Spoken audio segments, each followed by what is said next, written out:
Hello and welcome to Good Evening Britain, a Force for Good's weekly show coming to you live from our studios here in the heart of the great British city of Glasgow, with me, your host, Alistair McConnachie, broadcasting throughout the United Kingdom and around the world on all our digital platforms, bringing you quality pro-UK comment and analysis every week on YouTube, on Facebook, on Twitter and on TikTok.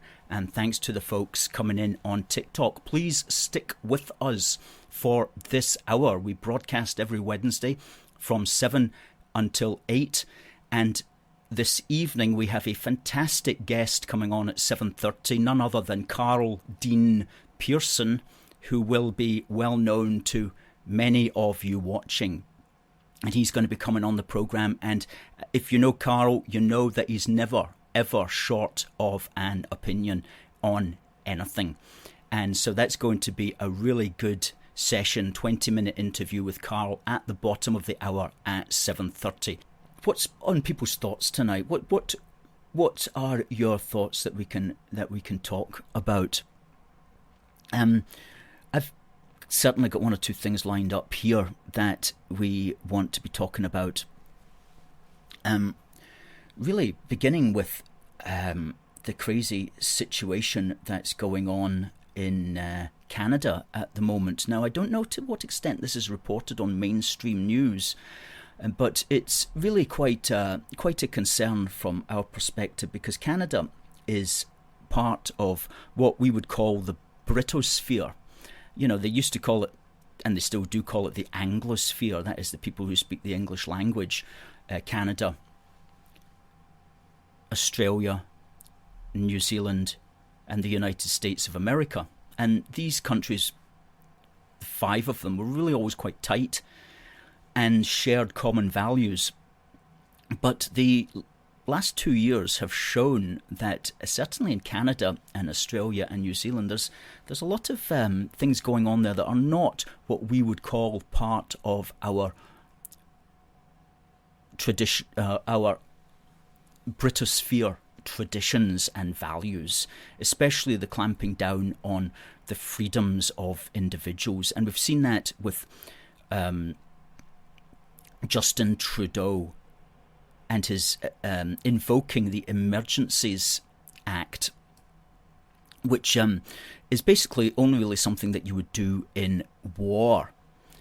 Okay, never before used Emergencies Act basically to give his government extra powers to shut down the trucking convoys which are protesting against the mandates, and that's really quite astonishing, because what he's also done is he's given the power to seize the bank accounts of anybody who actually supports them, and to seize the bank accounts of the actual truck drivers themselves. In other words, to make it impossible for them to actually to live.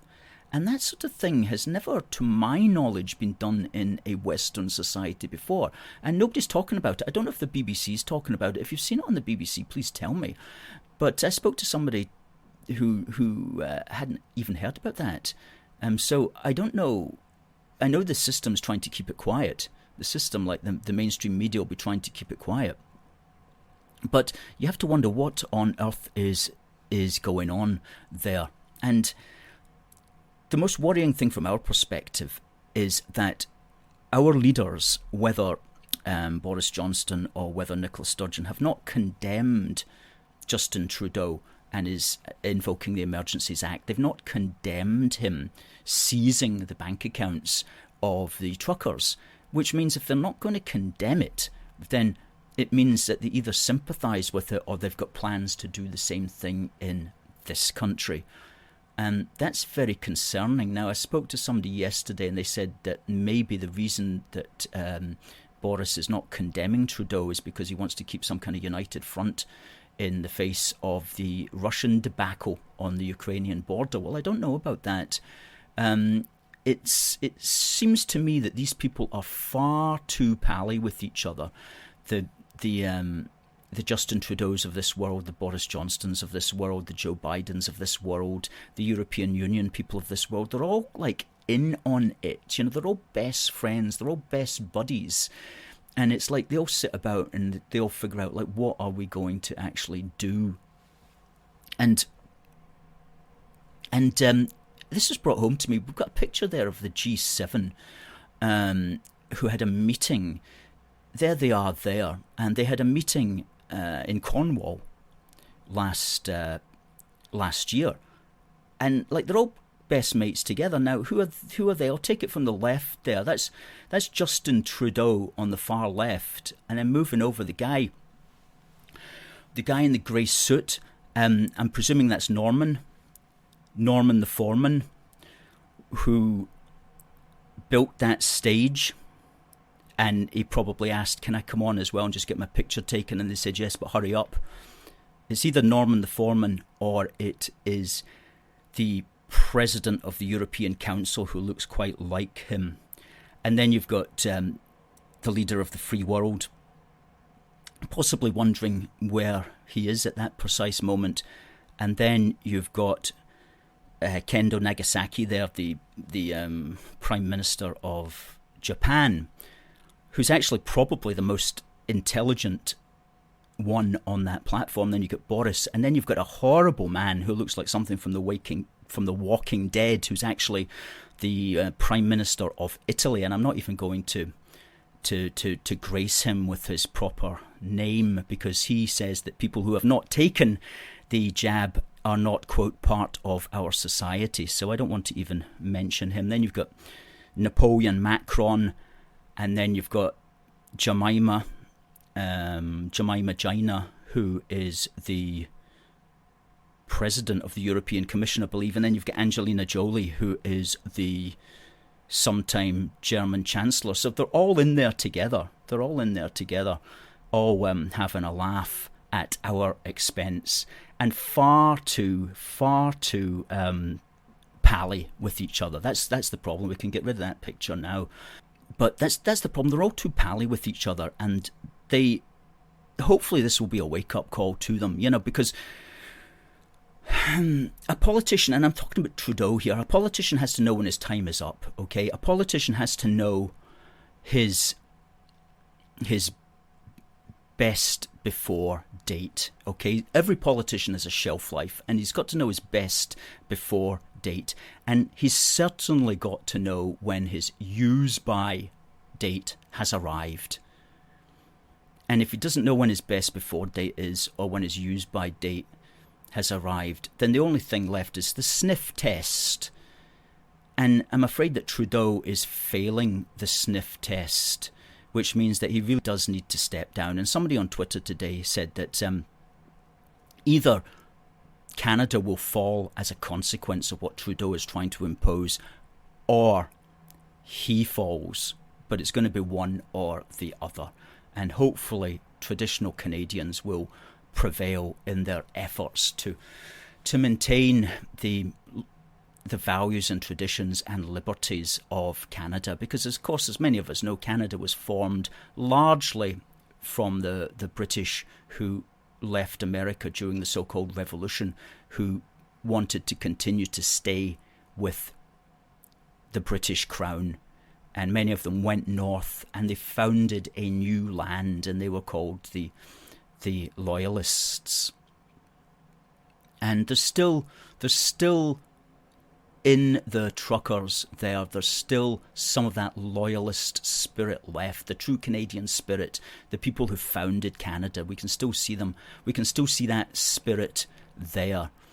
But as far as people like Trudeau are concerned, they don't have any spirit that's born of the people that has risen out organically from history and from the roots of their forefathers in their country. These people are just like, they only have globalist ideology, and globalist ideology is top-down imposition, and sometimes they show their face.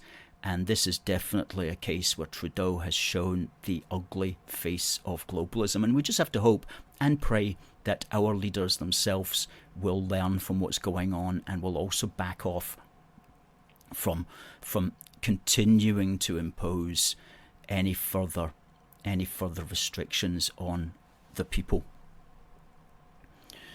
So that's my little bit there about Trudeau, who is messing things up and has really messed up the Brito-sphere, as we like to call it.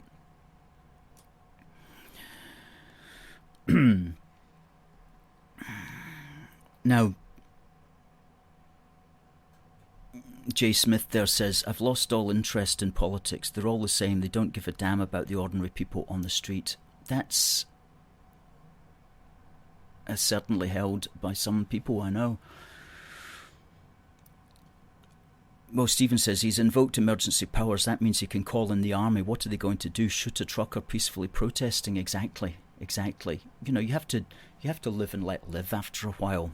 You really do. Well, Adam makes a good point. He says Caribbean islands are English-speaking too. Well, many of them are still part of what we would call, are still part of the Commonwealth, and they're all part of the Commonwealth, basically. And some of them are Commonwealth realms, of course, where the Queen is still head of state, and they are English-speaking. But interesting point, when politicians talk about the Anglosphere, they're really only speaking about the main countries there that are named. But, of course, as you quite rightly point out, Adam, all of these are British-descended, British islands that have been influenced hugely by Britain, and long may that continue, including India, the Republic of Ireland, Malta, and many others. And of course, India has English as a second language, as Adam points out quite correctly there. And that's the great thing about the United Kingdom, is we've still got massive goodwill throughout the world. We call it the wealth that we have in common, the Commonwealth, the British wealth that we have in common, or the British Commonwealth. Worldwide, a tremendous thing. And we're very much pro, as Campbell Walker there says on TikTok, we're very much pro Britain's history and everything that has been achieved from our past, and which is still there in the Commonwealth today. And so that's why it hurts us when we see nations that are like our cousins, sometimes our direct family, behaving in the way that the Canadian leadership has behaved. It's really it's hurting, because that's not how British people are meant to behave. You know, you don't enforce emergency acts on peaceful protesters unless you've got something to hide. Okay, as Mark says quite rightly, we are the last true flame of freedom in this world. And sometimes I think about that. You know, it's going to be left to Britain to save the world once again. I can see that happening. Absolutely, Mark, I agree. Because as bad as things are, it's not as bad as it is in some countries. Not that that's much of a consolation, but that's the case. So on this day in British history, 16th of February is today, in 1870, the maiden voyage of the Cutty Sark, which is perhaps the most famous, well, it's undoubtedly the most famous sailing ship that's left preserved in the United Kingdom, other than, of course, like the warships like HMS Victory. It's the most famous commercial sailing ship, shall we say. And indeed, she was a tea clipper. We've got a picture of her there, actually, put that up there. She was a tea clipper which took part in the tea trade from China to Britain. There she is there in all her glory. And she's preserved today, survives as a museum ship and is a popular tourist destination near the National Maritime Museum in Greenwich. And basically she ferried goods back and forward from Shanghai, and her first voyage, as I say, was today, 16th Feb in 1870, from London to Shanghai and back again. And she took with her a cargo of wine, spirits and beer, according to Wikipedia, which kind of surprised me. It's like, I'm sure the Chinese could make their own beer even back in 1870, but for some reason globalism was around, and so they were importing beer from Britain. But on the way back, she brought back usually over £1 million, that's weight of tea with each load, which took her about 109 days. And what we like about that, of course, is that she's a Scottish ship. She was built by Scott and Linton of Dunbarton, and she was launched on the Clyde in November 1869. And she's named after a speedy witch in the Robert Burns poem Tam O'Shanter, because cutty means short and sark is an underskirt. And so in the Tam O'Shanter poem, this witch got the nickname Cutty Sark because she wore a short piece of underskirt.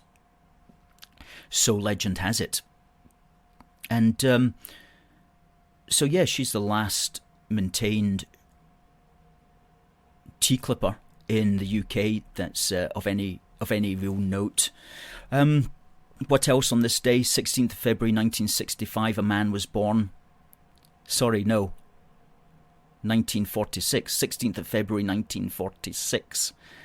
Ian Lavender was born, and of course he's best remembered for his role as Private Frank Pike, the youngest member of Dad's army platoon.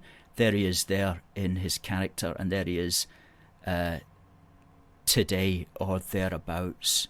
Ian Lavender, and that character very much defined his role, really for his entire acting career. Didn't do him any harm in some respects, and brought great joy to millions, as they always say. And it's funny. Okay, we can get rid of that picture now. It's funny how actors can actually represent a nation, isn't it? You know, an actor that makes a real big impression can actually come to define a nation in some ways. And of course, every single one of those Dad's Army characters were pitch perfect for what they were trying to portray. They were just amazing characters. Amazing acting characters, acted characters that came to define so much about Britain, generally in a good way. So let's bring in our guest for the next 20 minutes, who is the wonderful Carl Pearson. Please, everybody, say hello to Carl. And let me add him in here.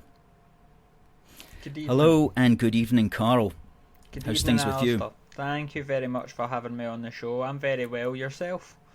I'm very good indeed, and so glad to have you on, Carl. Many of us will know who you are, but please can you introduce yourself to just tell us what you're up to at the moment? Of course. So my name is Carl Pearson, for those who do not know me. Probably best described as a political activist or political commentator. My interest is in keeping the United Kingdom together, and of course during the Brexit campaign I took quite a heavy hand in promoting that the United Kingdom should leave the European Union and be a fully independent nation. Good. Now, you have got a YouTube channel at the moment. What's your, and we'll put up the information about that eventually, but what's your plans? Why have you established this YouTube channel? So essentially, the YouTube channel is covering current affairs, and I hope in due course we'll also cover a little bit of history on the channel as well. But the crux behind it is, Alistair, that I have very little faith in the modern day media establishment, not only in the United Kingdom but around the Western world and the wider world to that effect. And I feel that all alternative media is beneficial to give alternative points of view, and this is why I cover current affairs, and some of which you might hear on the likes of the BBC, etc. But I'm looking at it from a fundamentally different standpoint and trying to put my own spin on it. And you mentioned that you have very little faith in the media. Why would you say that? He asked rhetorically. Well, I feel like the media, specifically print press and mainstream media on television, has lost its way in effect and has completely abandoned the values of being British in actuality, and it seems to me like instead of promoting the United Kingdom and promoting the British people, they act against us forcefully. But that's just my opinion on the matter, and I think that's shown in their kind of communications that they put out in their broadcasts. It's a very anti-British kind of propaganda tool, in my opinion, now. Do you see any kind of good value in it at all? It's not in the news side of things. I see very little in the news side of things, to be honest with you, especially when it comes to the likes of the BBC, Sky News, ITV, etc. I feel like they are fundamentally establishment globalist puppets that are working against the British people. And the same with the print media as well, the press. But I suppose one kind of caveat to that would be that they do have some good documentaries to a certain extent about history and stuff like this, but that wouldn't be the news side of things. That would just be some of their broadcasting on television. Yeah. Now, I suppose related to that, you do these videos, and I noticed that your latest one is about something called the Online Harms Bill. Now, I think you released that yesterday, and I looked at it, and I thought it was very interesting. And could you just very briefly tell us what's the issue here? Firstly, what is this bill that's going through Parliament that you've got an opinion on, and what is your concerns about it? So the Online Harms Bill, or this bill that's brought before Parliament, it needs to be amended, is my fundamental opinion. Firstly, I wouldn't like to see something like this go through because I feel like it could have a negative impact on freedom of speech and expression. But the fundamental basis of this is, well, I'll give you the government standpoint and then I'll give you mine. The government standpoint is it's to limit certain harms on social media, such as drug dealing, weapons dealing, terrorism, etc. However, I feel like it will be an overreaching arm, and although they say they will use it to this effect, I highly, highly doubt that they actually will in the long term. And what I think it will be used to do is further censor the British people. And my real concern with it is it actually hands British government officials executive powers to decide what can and cannot be allowed on the internet based on what may be deemed as offensive. Now, we've seen similar laws like this, such as the hate speech laws in the United Kingdom. We've got a very watered down version of freedom of speech. And I totally understand that with freedom of speech comes a great responsibility, and you can't be saying, inciting violence, etc. But we already have laws that actually cover that and stop that from happening, or you could be prosecuted.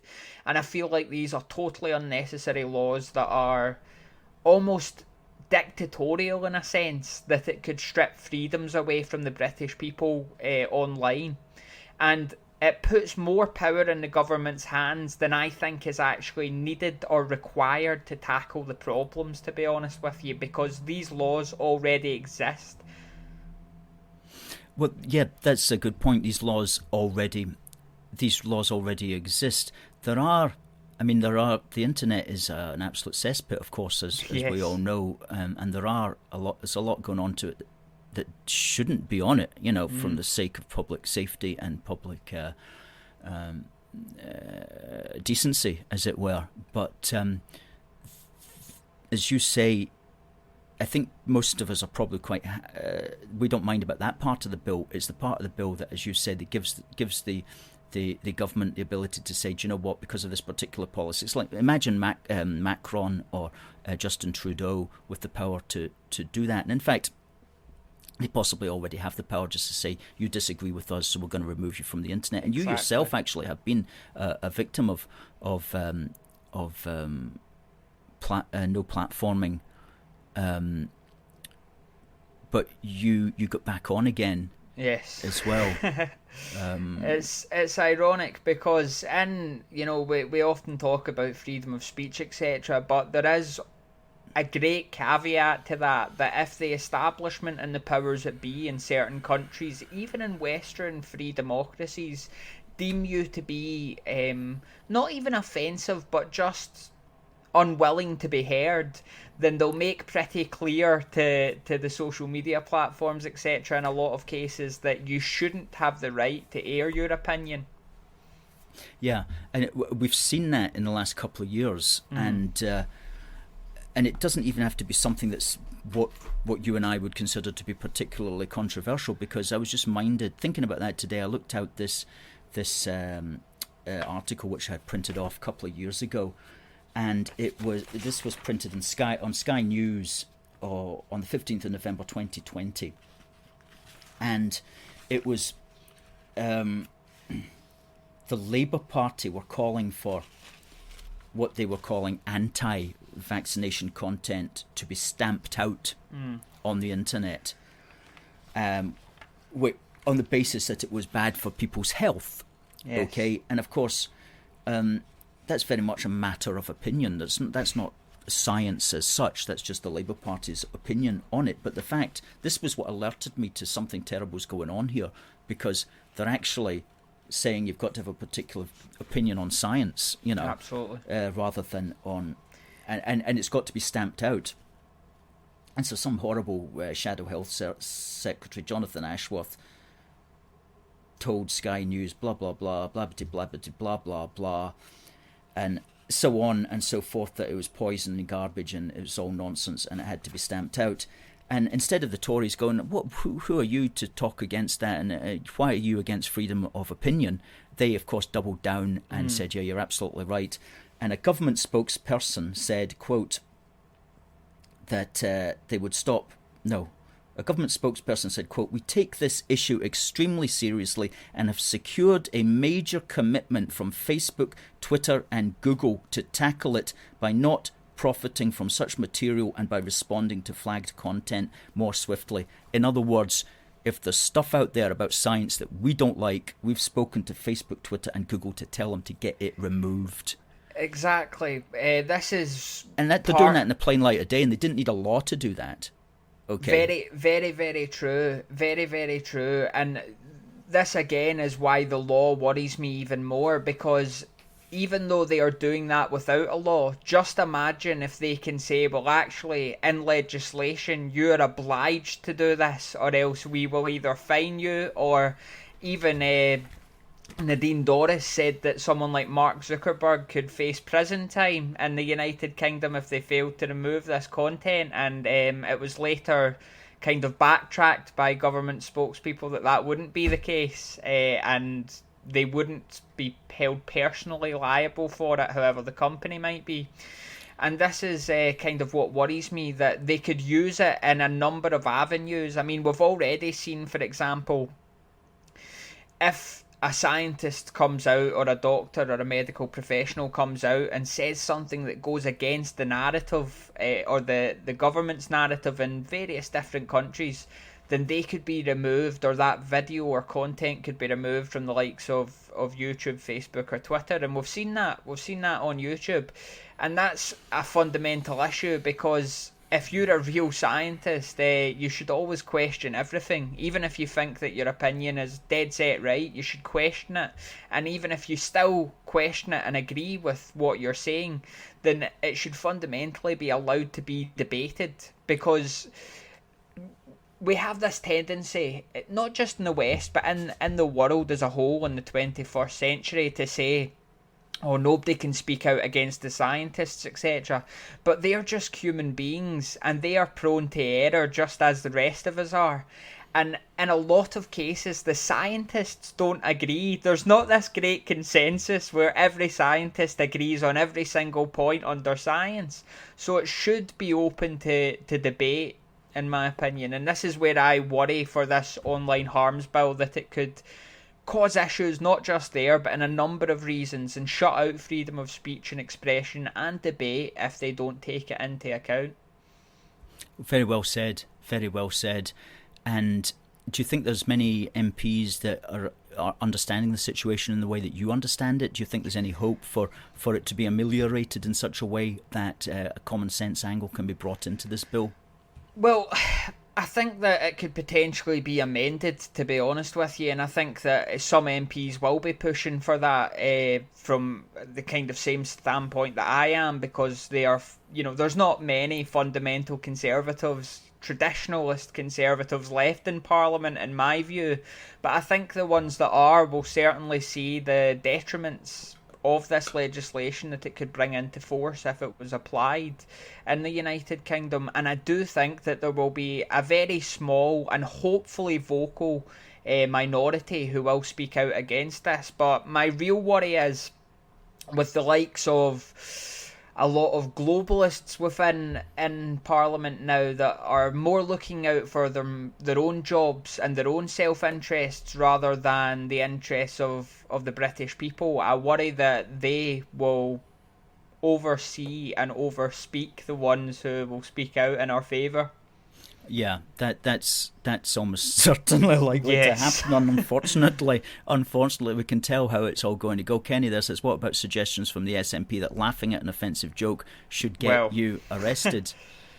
I don't know if you want to get me started on what I think about the state of freedom of speech under the SNP, Alistair, but put it this way, I'm no fan of the SNP, and I think that they are taking notes from the likes of China's book when it comes to censorship in some regard, that anything that speaks out against their horrible way of looking at things in the United Kingdom, and specifically Scotland, because that's where they have control, is seen as dissent that shouldn't be allowed. And I think it's absolutely farcical that in a country like the United Kingdom, with such a great history of comedy, and we still have great comedians, but they're maybe not allowed to speak their mind freely, it's a real tragedy that this is shut out in such a manner.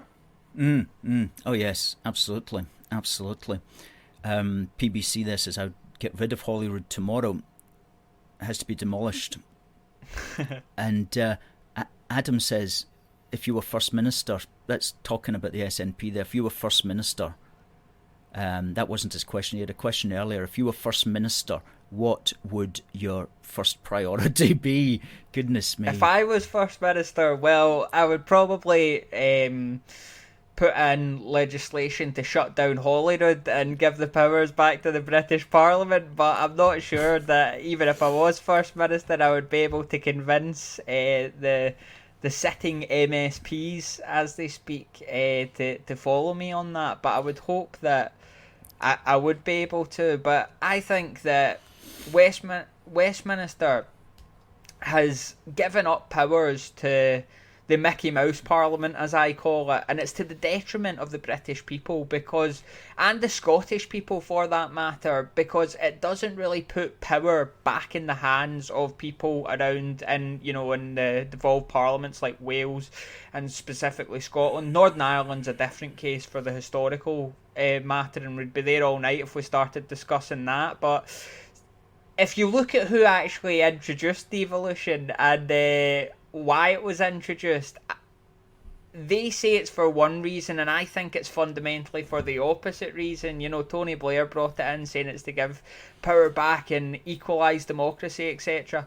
But we've not actually seen that happen at all, and what we've seen is a very vocal minority being able to take the reins and basically run amok in Scotland and make a laughing stock out of our fine establishments, or what once was fine establishments. That's a good point. That's a very good point, and it's been designed in such a way that all devolved power really is vested in Holyrood, and Holyrood has the power over the councils. Now, when this interview is finished, I might develop upon that point, because it occurred to me again today, and it's something we've written about in our magazine Do More Together. But just very briefly, that Michael Gove announced a levelling up programme, which is a lot of money that basically the British Parliament is going to be given to the English councils. And here in Scotland, that's going to be very difficult for them to do, because they have to give it to Holyrood first. And Holyrood, if they give it to Scotland at all, and then Holyrood decides how to disperse it, there's no direct relationship between the British Parliament and councils in Scotland in the way that there should be. All of that was just given up during the devolution process to Holyrood. And so, if the SNP want to keep us mired down in poverty forever, they can do so. We don't. It's not like we can bring in the British government to speak for us. I'm going to develop that point further when we draw this to a close in a couple of minutes. But as PBC says, Scotland seems more divided now than it's ever been. Well, this is, in my opinion, an effect from the SNP, who has done that specifically to divide the people of Scotland, a kind of divide and conquer tactic. You're either with us or against us, and that way it's much easier to try and manipulate us when everybody's stuck in their own bubbles, arguing with themselves to a huge degree. Because when do you ever really get a real debate between a unionist and a nationalist that actually has fundamental good points from either side? You never tend to get them anymore. You get politicians that maybe debate, but they're of no calibre, no good calibre, that is. And I suppose, going back to the question, if I was First Minister, I would actually want to see legislation that would stop any part of the United Kingdom ever leaving the United Kingdom, because fundamentally I think that we're one country, we're one United Kingdom of Great Britain and Northern Ireland, and to take away a part of that country without the hearsay of the other parts of that country, I think would be a great failure of the establishment, and it would be put upon the British people against much of Britain's will. So I wrote, interestingly, a couple of years ago when I was at college, that I thought that if there was to be a written British Constitution, that the first amendment, so to speak, would be that no part of the United Kingdom could leave the United Kingdom without having a vote, first in that region of the United Kingdom and then in the rest of the United Kingdom. And both would have to be a vote to leave, and I think that would stop a lot of the division that goes on. So, for example, if England wanted to leave the United Kingdom, they would have a vote in England, and say by some fluke that went through and it was a yes vote to leave the United Kingdom, well then Scotland, England and Northern Ireland and Wales would all have to vote as one to decide if that should be implemented or not. And I think that would stamp down on a lot of the issues that we have in terms of separatism. Absolutely. That's a good idea, and it would have to be a vote like a 2/3 majority or something like that. There'd have to be a threshold as well that had to be passed 100%. in every case. And I'm glad you've written about this, and we've written about it ourselves before as well, about how it's far too easy to break up the United Kingdom. I mean, Gerry Adams pointed this out immediately after the Scottish election. He says it appears that the British Union hangs by a thread, is how he put it, which simply requires only a majority vote in one of the areas. And that's no way to hold a nation together. Absolutely no way at all. Imagine one of the states in the United States had a vote to leave, for example, California. This is a bad example because a lot of the United States would probably be chapping at the bit to get rid of California at the moment. But just take, for example, California had a vote to leave. Well, do you really think the rest of the Union, the United States Union, is really going to let them secede? I don't think so, because fundamentally that doesn't just affect California, that affects the entirety of the United States of America, and all Americans should have a vote in such a matter. And the same goes for the United Kingdom, in my opinion. But I'm maybe dreaming in that regard, because with such powers at force like the SNP, etc., it's very hard to try and get this point across, because they would try to alienate you as some sort of extremist that doesn't care about the will of the Scottish people, when in actuality I probably care a lot more than them, but I care about the entire will of the British people, not just the Scottish people.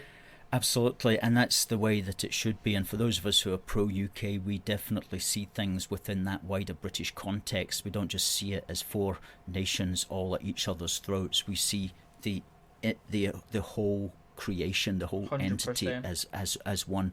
Carl, we've spoken for our 20 minutes, and we're going to have to get you back on, because I know that you can talk about these matters in great depth. Lots of stuff that you're aware of every night. You're broadcasting almost on YouTube there. If you go onto YouTube and search for Carl Dean Pearson, and you've also got a Telegram channel, I believe, and right. which is / Carl D Pearson, and you've also got a Twitter at Carl Pearson UK. Thank you and very so that's much where for people can find that. out absolutely more about you, and we'd love to appear on your program if you ever do interviews or whatever, but we will definitely get you back as soon as possible. Actually, if you're up for that, we'll get you back. Yeah, good. I'd love Good. to. It's been a great chat, Alistair, and I really appreciate you having me on. And Great. thanks to everybody in the comments for bearing with me, because I know I have a tendency to maybe rant a bit more than I should, but I am passionate about these issues and keeping the United Kingdom connected. Yes, absolutely. Good, Carl. Okay then. Thank you, Carl, for your God remarks. Bless. Take care. Good night. The fantastic Carl D. Pearson, who is a fantastic fellow, wise beyond his years, as they say about people like him. He's a great asset to the pro-UK Unionist cause. Fantastic to have him here in Scotland. So please do say thanks to Carl there. And very good. What I was talking about there about the levelling up agenda. I was reading this article in the last Wednesday's Herald, actually. Levelling up may bypass Scotland and it will be our fault.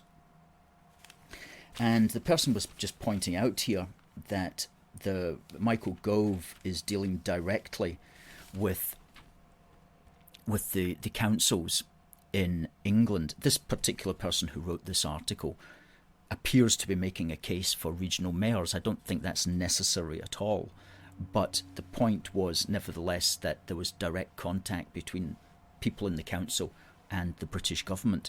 But here in Scotland, local government, quote, falls squarely under the responsibility of the Scottish Parliament. And so if the British government has a good idea and wants to level up Scotland, it has to negotiate all of that through the Scottish Parliament, which of course it may as well not even bother. So what needs to happen is that the Scottish office here in Scotland, which is to say the British government in Scotland, the Scottish office, or the UK government in Scotland as they call it now, the Scotland office. The Scotland office needs to develop its contacts directly with local councils so that it bypasses Holyrood. And we said this here: build up the power of the Scotland office. In our magazine, Do More Together.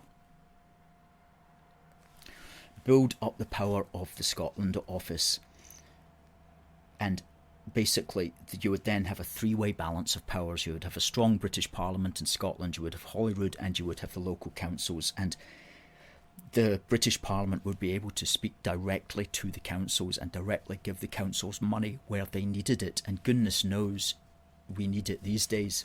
And so that's in our 40-page magazine, Union Heart, 40-page full colour.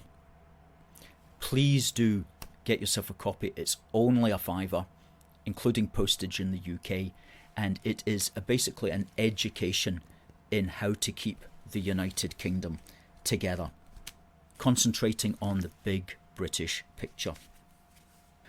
Now, we'll probably run 5 minutes a little bit over schedule. We've got Busting Indie Myths coming up now. And this is our weekly section where we look at a popular Scottish nationalist myth and we simply deconstruct it within 2 minutes 20 seconds if we can manage to do it within that time. So, busting indie myths, part 6. Scottish nationalists will say that if they got separation, the SNP would disband. That's complete nonsense. They say it in order to lull people into a false sense of security, to make people believe that, oh, it might not be so bad because at least the SNP won't be around. On the contrary, the SNP will continue to be around, it will be more powerful, and it will be more dominant. And the reason for that is for at least 4 political facts of life. 1, the SNP is a multi-million pound machine. Okay, it pays well-paid political careers to politicians and hangers-on. The idea that these people are just going to throw in the towel at the moment of their greatest triumph is absurd. On the contrary, there will be an influx of hundreds of people wanting a piece of the action and a piece of the money. So it's not going to disband for that reason. Secondly, the SNP would very quickly become the true church of Scottish politics and the guardians of the revolution. Now, what do I mean by that? Basically, the SNP would claim to be the true representation of the will of the Scottish people. And indeed, who would have the nerve to disagree with them? Every action of every other politician would be measured against the Scottish National Party's point of view. They would become the true church that everybody had to believe in, and they would be the guardians of that revolution, and they would be on the lookout for anti-revolutionary behaviour. And the phrase, if you don't like it, move to England, would become a demand, not just an ignorant and crass comment. Thirdly, the SNP will never be satisfied. Imagine Scotland under the SNP trying to negotiate the divorce settlement with England. Okay, it would last for years and years and years. Some of them are still complaining and are still uptight about the Union of 1707. You can still see them writing letters to the national newspaper complaining about that. So clearly, if they got their separation, they would be talking about it and arguing about it for hundreds of years to come. So they're always going to have a role to play in complaining about things. The SNP will never be satisfied. That's another reason why it's going to continue to exist, even after such a terrible thing as separation. And fourthly, and most importantly, independence or separation will not make England go away. England is always going to be there, and if there were to be Scottish separation, England would come back just as strong as ever, and just as politically powerful as ever, and likely even more politically powerful. Imagine it, the entire political debate in the British Isles would degenerate into basically Scotland versus England, England versus Scotland. All over again. Okay, so the conclusion is that in the event of separation, the SNP would not disband. In the event of separation, the SNP would not disband. It would continue to be dominant. It would continue to be even more powerful than ever. And that's a very scary thought. But, there's always going to be a significant minority of people in Scotland who want separation from the rest of the United Kingdom. So what's the answer? And the answer is, as we say in our magazine here, in Union Heart, concentrate on the big British picture. Let's realise the danger of removing us all, Scotland, England, Northern Ireland and Wales, from the big British pond that we all swim around in and rub along in together. Let's realise the danger of that, and let's realise that we've got more in common than what divides us, and that our political institutions should represent that fact. And so politically, that means, as we say in our magazine, working continually to promote the values of solidarity over separation and of unity over division. To always seek to do more together. Always seek to do more together, as we say here in our magazine, do more together. And to appreciate and teach about the benefits and the value of our precious common inheritance here in our shared United Kingdom. And that's something that we as an organisation will be concentrating on in the months and years going forward. So this is our 10th year, and we're going to have a 10th birthday party on the 19th of March in central Glasgow. And if you're a donor or an activist for a force for good, you're invited, okay? So please do send us an email if you'd like to come along to contact@forceforgood.uk. Please do contact us so that we can then tell you more about it and give you the details. But we're going to be having our 10th annual birthday on the 19th, Saturday the 19th of March, in the afternoon of Saturday the 19th of March in Glasgow. So it's an opportunity for you to come into Glasgow, have a nice day and meet some great people. So if you're a donor or an activist, please do contact us, and we'll give you the details. Contact us at that address, please. And don't forget your wee book for the Union, which is a handbook for all pro-UK people. That helps to develop the British narrative, the story that we tell about our nation. Because without a narrative, what is there to hold the United Kingdom together? So we help to develop that narrative in here. And there's more work to be done. There's so much more work to be done on this story. So much more work. And we've got it all in our heads and planned. And we're going to be here for another 10 years. We'll develop that point at a wee talk that we'll give at the birthday celebration. Okay, folks, thank you very much for watching. It's quite a busy night tonight. Lots of comments, and it just remains for me to say we'll be back next week, same time, same place, 7 to 8. So until then, God bless the United Kingdom, and God save the Queen. See you next week.